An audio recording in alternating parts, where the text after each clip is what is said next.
Hello, greetings, wonderful viewers, wherever you are. This is Atlantic TV, the home of TV Revolution. As always, we're located in the little smiling coast of West Africa, and Gambia smiles again. And our studios right there at Faratu, Combo South, West Coast region. Welcome to exclusive interview. Like I tell you, we bring all walks of life. We also talk about all other topics, but this time it's a very big and I mean something that we are all definitely not comfortable with, and this is all about migration. When we talk about migration, yes, we migrate from different places to places, but this is the Backway syndrome. The Backway migration is what we're going to talk about, and this is definitely a very serious issue. In fact, right now we are in it, and of late it's been one of the craziest stuff that every time we're talking about it. And then today in the studio, I have an organization with an executive and of course a returnee also part of it, and this is called Backway Life Matters. Backway Life Matters is an organization that talks about good migration, of course, and then maybe to end this Backway problem, or minimize it to the extent that it can be controlled. And this topic today we'll be talking to our very local listeners out there, and a little bit on English too. And with me in the studio, by the way, my name is Bakary Manneh, fondly called Big Sam, the host of this program called Exclusive here on Atlantic TV, the Gambia. And my guest today is Rohey Ceesay. Rohey is an executive member of Backway Life Matters, and Rohey also is not just new guy in the studio. Rohey have been here for I mean at least once. Yeah, this is her second time in the studio. And also we have Ebrima Jallow, a Backway returnee, who is also with me. So we'll definitely be talking about this menace that is definitely gripping the nation. Rohey, inimbara bake Bismillah Atlantic, huh? Thank you very much. Hello viewers. My name is Rohey Ceesay. I am a young writer, a public speaker, an actress, and also a youth activist who do activism in a lot of things and also gender-based violence. But today I am here as an activist rather, advocating for the life of people using the Backway. Awesome. Thank you very much. Ibrahima, ñu dalal la ci Atlantic TV ñu ne la bismillah ak seetaan yi. Auzubillahi mina seytaani rajim bismillahi rahmaani rahim ni yàlla alhamdulillahi rabbil alamin gannaaw bu ñu sante yàlla ak yonent bi sallallahu alayhi wa sallam maa ngi nuy aduna bi yëpp mbooloo bi yëpp di nuy waa Atlanta TV yëpp bu baax a baax di nuy suñu président bi ak président réew bi ñëpp ak ñëpp maa ngi leen di nuyu. Man la Ebrima Jallow returning from Backway Life Matter. Man my assistant returnist. Okay. I am an associate returnist for in Backway Life Matter. Life Matters. Yes. maa ngi nuyu ñëpp di nuyu waa BLM waa Backway Life Matter yëpp bàyyi ma kenn di nuyu mboolem aduna bi yëpp xale yi ak góor ñi ak mag ñi xilifa yi yëpp maa ngi leen di tey nag ni ngi ñëw fii seen programme ngeen seet ni ngeen déglu ni xel ak xalaat waaw inshallah ñu wax leen fu ñu jaar ak fu ñu demee ñun ñëpp see waaw ñu demagut ne xam fu ni teg seen tànka ñun ñu fa nekk ne xam fu ni teg seen tànka maa ngi nuyu ñëpp di gërëm ñëpp di sant ñëpp. Jërëjëf Ebrima. Rohey, Ebrima did something that he didn't do. Yow tam nuyul sa gaay kuréel bi ak ñeneen ñi. Yes, I would have greet them, but I will do it again. Thank you, Ebrima, for reminding me. I am greeting every executive member of the Backway Life Matters, especially our president, who is currently in Atlanta, Georgia, Bach Samba Jallow, and the vice president, who is currently in the Gambia, and all our members who are part of the Backway Life Matters. We greet you all and every other person who is in support of this movement. Thank you very much, Rohey, and thank you, Ebrima. Yes, Rohey, I think the topic is going to be on migration, especially Backway. But give us an overview of Backway Life Matters, the organization. How does it come? Tell us a little bit about that. Okay, Backway Life Matters is an organization that comprises of like-minded people across the world, not only Gambia, because we have our members in Saudi Arabia, we have our members in Dubai, Senegal, Mauritania, Morocco, even UK, America, everywhere our members are.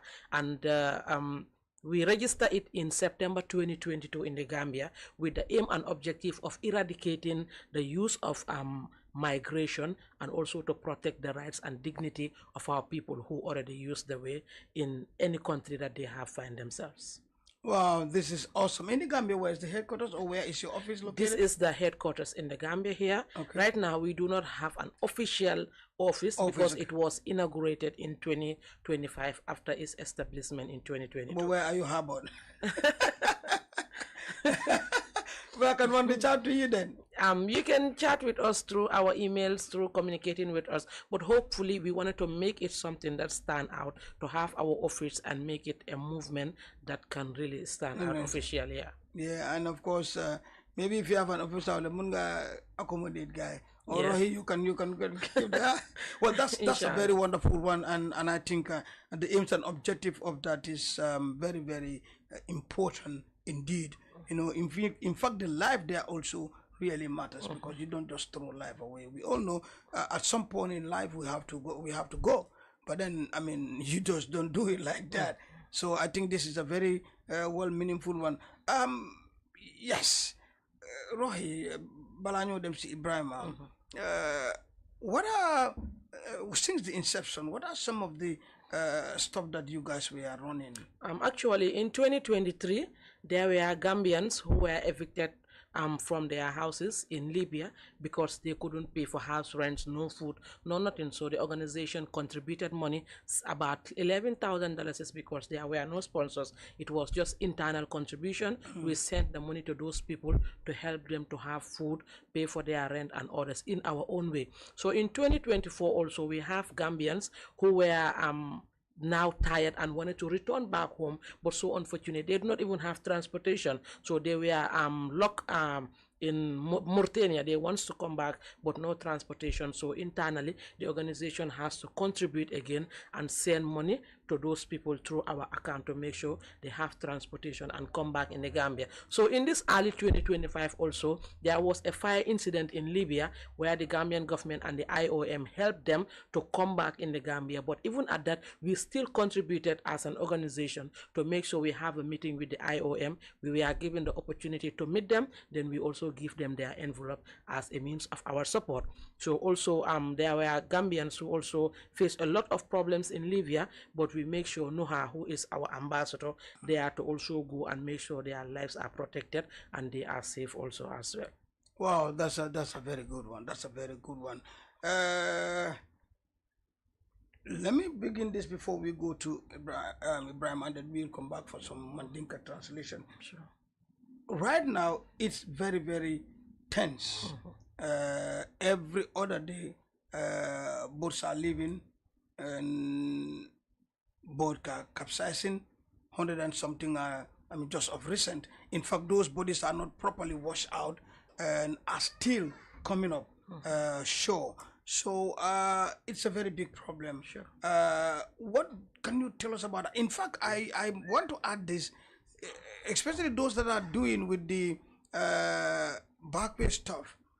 I would want people to stop sharing videos of when they reach, you know, when they reach in Spain or wherever they are, the celebration, the selfies, the videos, I mean, that triggers something back home.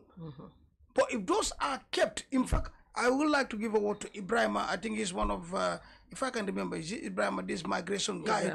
Yeah, Ebrima, if you can, on your work, try to curb this menace of these people entering in Spain and then doing some videos, sending them. It speaks a lot. It brings so much reaction here. When they are there, let them just call their family, period, and talk to their family that they are safe, they are there. But sending these videos is sending a bad signal. So if they, by hook or by hook, these people will say, I will go. If I die, I die, but if I say I save. So I think they should curb that. That's another big problem that is on this migration issue, sharing those photos. What do you have for the recent Backway problems, you know, people dying? I know, I mean, Jinak now is an overcrowded village, you know, with a lot of people that want to go. It's so sad because I believe even our own family members are part of those people. I lost my favorite uncle who also used the Backway. He is a young person, so he was also there and lost his life. May his soul rest in peace, and the rest of the soul of everyone who was there. It's so unfortunate, peer influence, as you said. Yeah. Because recently I did a video on TikTok and I was advocating for Backway Life Matters, and I spoke about that. Peer influence is a very big problem, because imagine, you know very well the risk in the journey, you know very well you accidentally just enter the Backway, if not for the sake of God or any other thing, or the privilege you have that others do not have. You know very well that I reached there accidentally. You know the conditions that I at home do not know about. So you trying to motivate me to go there means you are trying to motivate me to risk my life, that if you were given a second chance, you wouldn't go again. Because I spoke with my friend who is currently in Spain. She sent me a voice message and said, "Suñ ma delo won Gambia, ñu jox ma million, ñu ne ma jamati Backway duma ko def." The person is happy that she is in Europe, but she knows what was there. If you do not go, you cannot know. But if you reach there, you never want to go back again. There are certain places that if you reach, you do not want to go. So peer influence is affecting, because you know what you face, but yet still you are trying to encourage others to come even when you know you are risking their lives. And how about the video, the selfies? Yes, it motivates, because look at me, somebody who cannot even afford a beautiful clothes, someone who cannot even afford bread and butter every morning. Your friend that you slept with in the same room goes to Backway and sending you videos of beautiful food, beautiful clothes and everything. Of course, you have to say, I must. If she can do, yes, why will I not do it? She didn't die, then it means I have a chance to also live. Because no one dictates, no one goes to the Backway because you want to die. Everybody who uses the Backway wants to go to Backway because they want to live. So you cannot have that mentality of assuming yourself dead. The only thing you think about is, if my friend can make it, then I can do it. And that friend of yours is telling you every day, giving you positive things about what they find in that Backway, but they can never explain to you the dangers in that journey and what they have seen and the possibilities of you living or death. Well, that is a minute. Legi nañ ta bring ñu dem ci suñu waji ñu ne olop njaay mu ne naka netali ci lame ñi borom. Ebrima is a returnee and get some problems, and then he who knows or he feels it will definitely tell you about it. Ebrima, legi ñu dalal la luma la ñëkkal la te moy yow naka nga déggé Backway be nga ne dama dem buguma nga wax ak ñu Johnny de wa naka nga ko dégg ak naka nga ko préparé ba nga dem wax ñu tuuti ci loolu. Yes, loolu man dama toog sin dëkka suma man mosuma sax xalaat ndax damay dem. Ok, parce que man mos naa di toog di wax man suma amee xaalis sax damay liggéey fii waaye duma dem yoon bi. waaye maa ngi nekk sin dëkka 2014. foofu fan? Pancang Upper Salom. Pancang, waaw. ok. 2014. ma gis suma xarit yëpp ni ngi dem bo maa ngi yore suma place suma bitik. te sa xarit ñu nga dem. waaw. ni dem keneen demaat ma toog daal man tam daal suma xel moo ne xaaral man tam ma dem. waaw suma bitik laa yoroon ma jaay suma bitik bi am xaalis bu ma am lu mot 100,000. waaw ma toppa yoon bi waaye bu may dem itam nag kenn xamut. waxuloo kenn. waaw suma jabar sax ma ko wax ne rek dafa am fu may dem nag maa ngi ñëw. ma jox ko caabi bitik bi ma dese fa lu nga xam ne nii daal yes loolu moom dina si mën a dundale daal moom a xale yi daal. waaw dina si mën a kocci waaw after ma jël yoon bi ma dem Farafeñe foofu laa jëlee oto. ma jël Farafeñe nga jëlee oto. waaw ma dem Kaolack. ma yeggee Kaolack itam ma jëlee foofu oto dem Mali. waaw ma yeggee Mali ma jël oto ma dem Burkina. waaw ma jógee Burkina dem Niamey. ma jógee Niamey waaw ma dem Agadez. boobu Libya la. waaw non boobu si Niger la. si Niger Agadez Niger waaw. ok ma yegg foofu. ñii di wax bu ngeen di dem Libya ñii di wax su ngeen dem Algérie ma laajte ñu ne ma pick-up mu ngi fa waaye 35 people lay def dañuy takka ay banta ni teg la seen oom yi nii. waaw ba nga jógee Gambia du groupe yow benn nga doon demee. non man benn. ok man kenn la waaw nga ñu ñu groupe waaye yow benn. man kenn la waaye nag gis yu ne nekkee damay gis ay nit yu dem waaye xaw ma kenn. ok man moom man kenn man maa jóg. ok waaw ma dem ba foofu ni yéen def ni jël yoonu Algérie bi. ok ñeen Algérie leen aw. ak pick-up. waaw non foofu du pick up ok ay moto yu ndaw yi pick up mooy dem si désert bi oh ok waaw ñun moom yàlla da doxul ni dem fu ñuy wax Alger waaw foofu leen commencé gis lu nga xam ne nii daal xamatoon affaire bi foofu si wecceeku bi sax gars yi ni dagga sin xaalis bi yëpp ñu yóbbu ne bu Algérie bu ñu yóbbee bu Algérie teg ne foofu si benn ruxu bu nga xam ne ni kenn xamul daal naka la denca leen foofu waaw ni denca ni foofu ni jógee foofu nekkaa foofu ni dem gat foofu mooy Libya ni dugal Libya biir Libya la waaw foofu buñ fa yeggee ku ñu indi ba foofu mu ne seen xaalis bi jeex na ñu ne ko jël laa fay ba Tripoli déedéet ni dugal ne si benn nekk ñu ne su ngeen indi xaalis ni rey leen ñu ne ñun den fay fale pour te li ngeen fay pour Tripoli la waaw ñu ne loolu ngeen di fay ni ngi wax si ay naar te ñun déggul naar ni yónneewaat xaalis waaw ni fayaat kenn ku ne about fay na time boobu $20,000 dalasi again ñu yóbbuñ tam foofu ni wax saba ñu yóbbuñ foofu itam ni jaay ne foofu waaw ni jaay ne foofu dugal ne si ay tubb ku xam Libya soo waxee tubb rek ñoom xam ne ñoo ñoo gën a soxon ñoo ñoo gën a nekk danja ni teg ni foofu ñu ne ni da ngeen indi xaalis wala ni rey leen waaw ñu ne ñun amul xaalis léegi ñoom ay black ni fa ay Nigerian ñeneen ni sax Gambien leen waaye dañ faa yàgga dëgga naar di liggéey ak gars yi ñoom ñoo ne yore caabi prisonnier waaw ni teg ni foofu dóor ni bu ñu bugg a dee dóor ni bu ñu bugg a dee ni jógee foofu itam yàlla dimbale ne ni génne xaalis ni dem ni génn foofu man boo fekkee suma xaalis jeex na fekk sa xaalis bi jeex na foofu la jeexee léegi man bu ma génnee ma dem foofu si fu ñuy wax chat place mel ni comme tontable rek nit ñi dañ fay toog di xaar liggéey may commencé dem foofu di benn ma first day 3 days si 4 days bi keneen itam jël ni mu ne liggéey la ndekke du liggéey kooku itam yóbbu ni di jaay ndekke bandi la jaay leen waaw kooku yóbbu ni teg ni si benn nekk mu ne il faut kenn ku ne indi $50,000 dóor ni bon bëgga de futti ni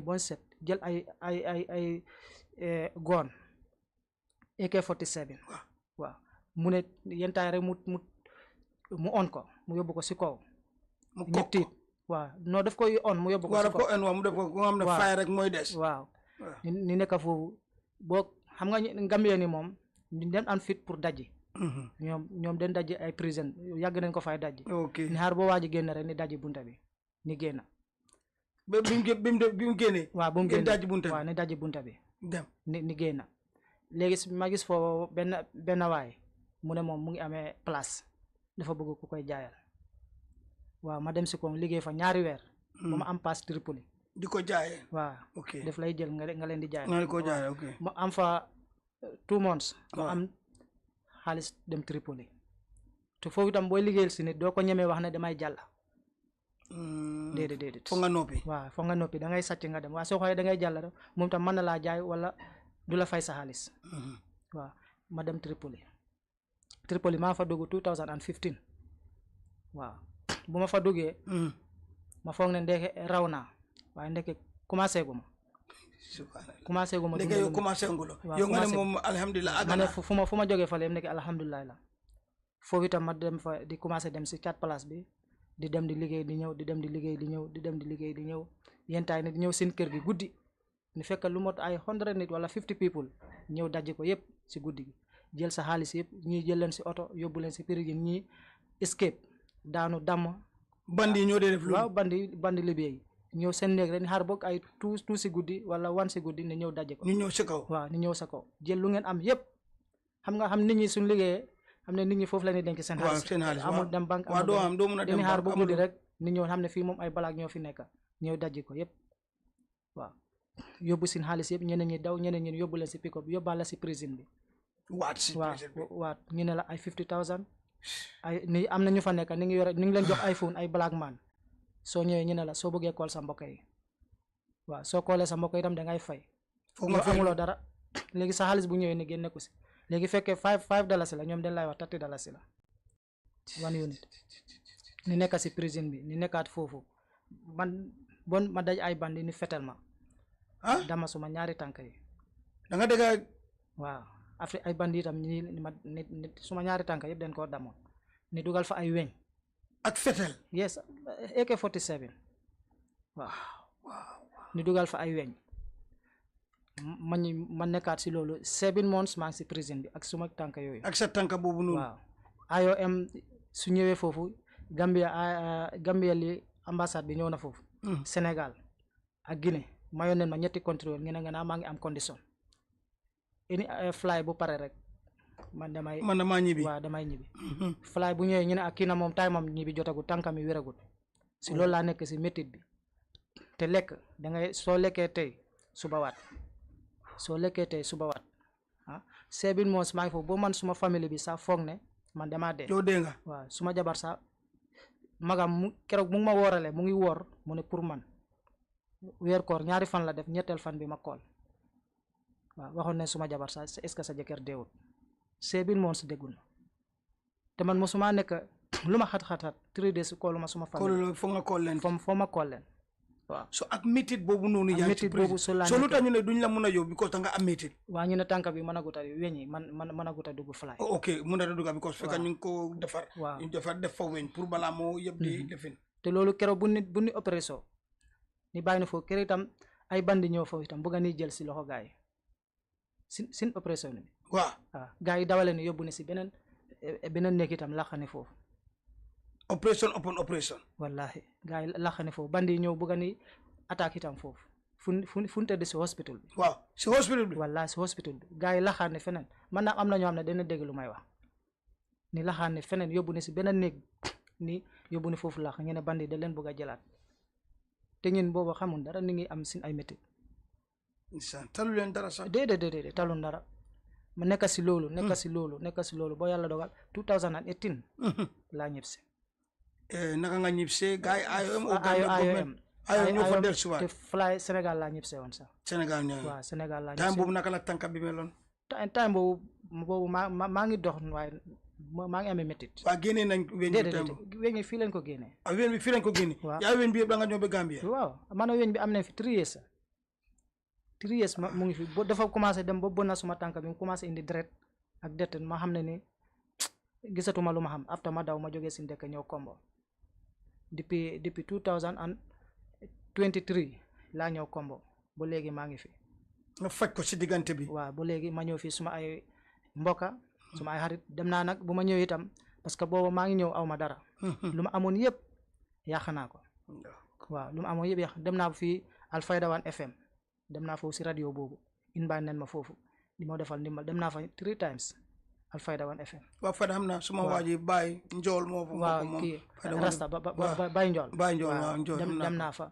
dem naa si yeneen itam yëpp waaye alhamdulilah rabil alamin di ñaan dimbal waaye alhamdulilah rabil alamin sant yàlla ba mu bëri boo yàlla dimbale ma ba ma dugg si Backway bi.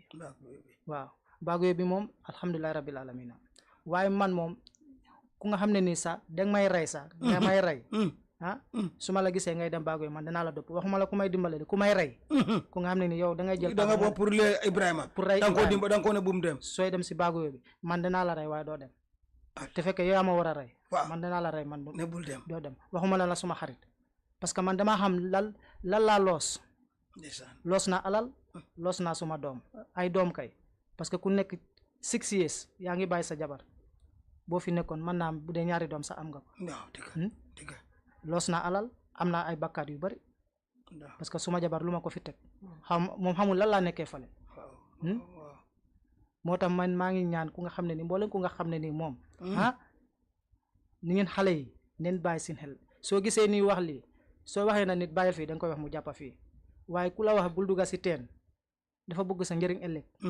parce que teen moom ñaar la boo fa duggee man nga faa des wala su la génnee itam doo mën a sa bopp dara. waaw nga dee wala nga mën a sa bopp dara booy seen ni wax affaire Backway bi man moom ku may déggal ngeen xale yi neen moytu neen bàyyi xel parce que tey man suma place boobu ma jaayoon. ay 100,000 tey su ma toogee fi est-ce que parce que am na suma ay morom xam ne palaatu guru leen yore 2 years 3 years da nga leen fekk si table 5 years back da nga leen fekk si bitik 5 years back again da nga leen fekk si magasin te léegi ñin Gambien ni lan moo ni sonal tey man damay nekk fii suma ay morom wala su kenn jógee Sénégal ñëw mu yore ay bitik mbaga maanaam moom su demee wàcc liggéey maanaam moom ñu bokk a campé di naan ataaya mu bàyyi ne foofu nga ne yow dangaa jombale loolu sa boppa doo def loolu te léegi yow 2 days 3 days nga commencé boy amuloo fa $5 wala $10 ci kooku noonu waaw si kooku noonu wala léegi nga gis suma mbokka pël yi suma mbokka yi nga ñëw ku jës am benn palaat guru mu indi ko mu luwee sa kër foofu nga mu lay fayal luwaas yow nga ne nga toog foofu di campé di naan ataaya nga ne man damaa jombale lii suma boppa 2 days 3 days nga gis mu am table nga ne fa boy lebal ma foofu benn cigarette wala suba mu ne la boy lebal ma ataaya ak suukar est-ce que soo defee nu mu def nii den ko leb gis nga góor jombaleel sa bopp sàcc ak fen ak tappale liggéey ku ko jombale boppam rek da ngay sàcc wala da ngay fen liggéey bu mënta nekk nag boo nit soo jombalee sa bopp tey nit Gambia ni ngi wax liggéey amu fii de waaye liggéey sooy tànn liggéey rek liggéey du am tey ñaata country moo nekk Gambia bari na ñëpp ni ngi fay seen luwaas di liggéey di def seen réew lu dul naka su dul noonu te léegi bu liggéey amutoon est-ce que ñoom daneen ñëw fii léegi man su ma nekkee doomi réew ma ne liggéey amul ku nga xam ne nii foreigner mu ngi ñëw di liggéey di def ay tabax su ma waxee tabax ba pare di yóbbu kër waaw di yónnee ci kër gi waaw léegi su ma waxee kooku daf may dimbale wax de waaye mu ngi may rey si xolam bi parce que day wax ne doomi réew bi dafa bëgg te liggéey parce que man fii laa nekk si réewam Ibrahima dina ñëw foog naa the story is one of the best story that you can learn from Ibrahima story mbi yéeme na nimme sura ko mo bari Rohey mbe domandi mbe adle Rohey nda domandi fo I think this is just one Rohey can we I'm getting this signal but Rohey ise domandi fonye alla nyinto ani Ibrahima la story domanding janim bina far Ibrahima la advice ani la advice okay Ibrahima la story mu story to mu yalon ko the first day na president Samba Jallow in Atlanta Georgia ya fonye I even cried so I have to go to my aunt and say am na lu ma dégga tey waaye daf ma joylo even before this TV interview because nga xalaat a human being shot your legs been broken you've been kidnapped beaten sold yes just like a property just like an object been sold anyhow you feel like you don't even have any sympathy in your mind to say this is also a human being who have the rights and dignity that should be protected dol bi je balafa ngamra balafa danta Gambia janne people say it and I also believe in that because ntem mu yalon ko nene manyinje hani ngatara ni mobe kelolo mbedo to ya barama I think I will feel it let alone hadama dingo kaw ku jaw si fakala all in the name of what I Backway le tanata na sateto pour ka fam ma ko ay fensoto I think this story is very sad and everybody watching this today should learn a lot because he who feels it knows it ntol mo jamal kam mirale because malo mumbije bari muntata wala sa ku foyno mu yalon ko ba fa hamlal it's really sad ado ateda manteng hani musol are facing more than that ni muso diamote isa jutu Ibrahima la story la it's a sad reality Rohey time is not that much but as Backway Life Matters what are you working towards coping these minutes, especially of recent what is happening? Actually, right now, the Backway Life Matters, weeks ago, we already met with the President of the Republic of the Gambia, the IGP of Police, IOM, and other institutions as well. So the President of the Republic of the Gambia also give word that he will fully support to make sure this doesn't go because it is affecting the government, country, and it will affect his government and everybody as well. So he promised to get back to us. We are waiting for that. And also the IGP of police have also bring police so that they can help us. And right now we have even caught 3 agents that are normally giving the boats to these people to go, because I believe somebody who will give you millions of dollars and say go and risk your life, that person wants to kill you. It's just like your boat tired and while you enjoy the money. I don't think any correct human being will do that. And this is very sad. So all thanks to the Backway Life Waters in the leadership of Samba Jallow to make sure all these things are possible. And through that, I was able to also meet this man and to learn from his story. Well, if you're given the chance, where would you start? Where would the action plan be? If I am given the chance to talk, I think everybody has a role to play. First, family pressure is a reason why people are using this Backway. Because imagine when parents in this Gambia believe that if you do not go to Europe, you are nobody. If you do not send money back home, euros, dollars, you are nobody. You are frustrating your child. Instead of supporting your own children, you are making them believe that only way to survive or only way to make it in life is to go to Backway. Imagine a family ko dimfula bije dobe tamadla do bijang mum bijang every day ka do ko kele birin soma fo suto mumbe Europe aka do ko ke maybe just 2 hours bari kodol la baraka nyaman ke kilinte wodo sa mun kino nyindo to wodile no bari kanyim mutakama ke hadama dingoti no respect no nothing they felt invisible so frustration and family pressure aka kelen tol diningol ngam fam force kata also lack of employment opportunities and others Mansakunda also have a role to play the government because look at our education system people do not have resources there is no practical education just textbook everybody is focused on examination and textbook. So what are you trying to tell us? Everybody will graduate in school without skills. Everybody will graduate without having the knowledge of knowing what should I do next. So the government failed us. Our family is failing us and we are even failing ourselves. Why? Because we don't also want to initiate anything for ourselves. Because our family failed us, the government failed us, we wanted to relax. We don't want to learn from other youth in other countries to initiate things for ourselves. As he said, do things for yourself if you know that both the two sides of the government and your family isn't working. Let's try to do something like I came here the other time where the Hope Academy Center Foundation have a skill training in their school. And GAMS team 21st century, making sure the skills education is the best. Look at the Chinese kids. They can make a lot of money at this early age of their life because they are not only focused on the textbook, but the skills. So if the government fail you, your family is giving you pressure, make sure you initiate a skill that will help you because anything you do, the way I see things, is your own problem. If you die, your family will drink attire. If you die, the government will still continue doing politics. So it's our losses. Fantastic. We are Rohey. I always want Rohey here. Rohey, for nganyo. Ebrima, watu bangi ni jehna wai kom yo so ame rawai advice. Lo buga wa nit ñi. Waaw man la Ebrima bo legi ma ñëwaat rek. Wa advice mom lool mom du mësa jeex fi. Ñu kay dañuy wax rek. Waaye ku dégg ndigal nag dañuy wax ne xale sa loxo bu sété rek da nga mëna bokk ak mag ndab.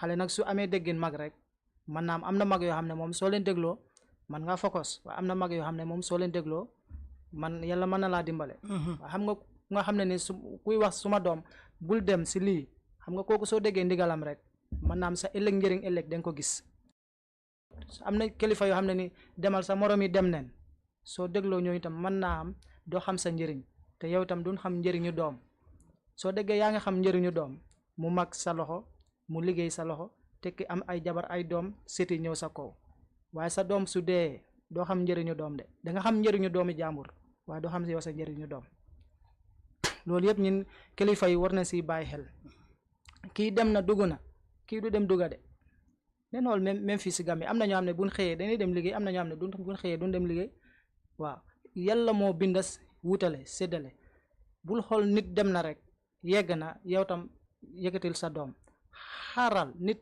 yàlla fu mu dogal sa wërsëg danga ko lekka di rafetlu waxtaan yu fi jaar yëpp di nuyu ñëpp sin président bi Samba Jallow ak sin président Excellence Adama Barrow ni ngi nuyu ñëpp di wax ne waa Backway Life Matter itam ni ngi laaj supportam parce que last year bi dem ne bo Mankama Kunda bo keram ne mbit ko fa Backway Life Matter sin ay members dem nañ bo si këram waaw mu ne leen no problème léegi gars yi ñib si mu ne leen after ngeen bindama letter waaw ni binda ko letter te itam am na ay Gambians yu amoon problème Libya sin association bi Backway Life Matter ñoo yónnee foofu xaalis dimbale gars yi ñib si again am na yeneen itam Gambien yu fa amoon problème ni dem leen yóbbu leen Maroc ni bëgg a ñib si ni ñëw bokk Mauritanie gars yi téye leen foofu ñoo tam sin association bi moo dajaloon xaalis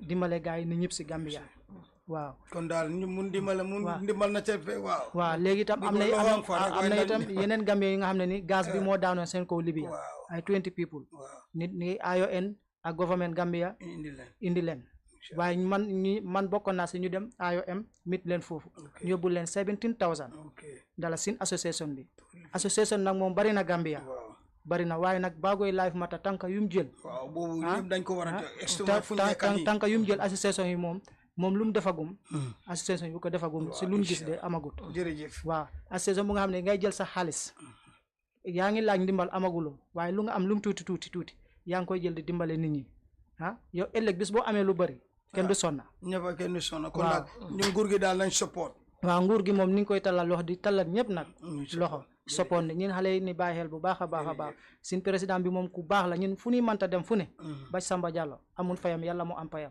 waa Backway Life Matter yëpp fu ñu mënta dem moom moo yëkkati xaalisam du xaalis government du xaalis kenn xaalisam mu jox nit ñi dem leen jërëjëf Ibrahima di sant ñëpp di gërëm ñëpp waaw Rohey, finally, time is done. Okay, my final thanks goes to you first for giving us this platform to talk to the people. Also to thank Mr. Ebrima for allowing us to use his story to motivate the change and change the minds and life of other people who wanted to use this dangerous journey. I will also like to thank Backway Life Matters organization, especially our president who is Samba Jallow, the vice president, our ambassadors, and all the members in all the countries that I have made mention here. To the families, stop the pressure. To the government, this is your responsibility. Protect your people. Give them the opportunities. Any development that they have, it is going to benefit you because it is your time. Do not wait for people to ask you to do what you know it should be done the right way. Family, stop the pressure, and young people, do not wait for change to come. Let's create the change for ourselves. Together, we can live a Gambia where Europeans will come, and this will be their Backway too. Thank you so much, Rohey. I like that. Thank you so much, of course, Rohey Ceesay, executive member of Backway Life Matters, and Ebrima, who is also a member and a returning. Thanks for your story. Yes, and of course, our audience and viewers out there, hope you have a very wonderful one. Big thanks to Edward Noah Baji, my favorite cameraman, and all the ladies, of course, Kumba, Minata, and we have 2 kids watching, very nice, Al Nimbara, and of course, big thanks to the one Matarjo. From me, Big Sam. Thanks for watching. Exclusive interview. We'll be back with many interesting ones. On that note, thank you so much. Bye. dama ne ca Atlantic foofu noonu naka professional anything li ngeen a ñul ci wàllum xarañ ñoom ñoo fi gën a ak quality professional standard recording studio mu ngi fa foofu noonu bokkay pour seen voice record yaa xam ne artiste nga bugga ngaa ñëw nga record léppang fa live band instrumental records la léppang fa mix ak master a lépp li nga soxla daanaka ñu ngi ubbi bés bu nekk bu leen fàtte tamit am nañ sound system bu mag di Atlantic Sound International pour lépp li ngeen soxla seen ceeti seen gente yi open events am na ci toogu ak stage concert yamu ci loolu Atlantic TV ñu ngi foofu noonu naka pour seen live coverage video shooting la photo shoot maanaam printing ak lépp li nga soxla daal ci télévision di def ñu ngi leen ko defal yéegala ñu tey su tànka di sey ci Farato maanaam dendoo Farato juma bi mbite nga téléphone 3690787 3690787 pour Atlantic Media House lépp li ngeen soxla taxaw na tem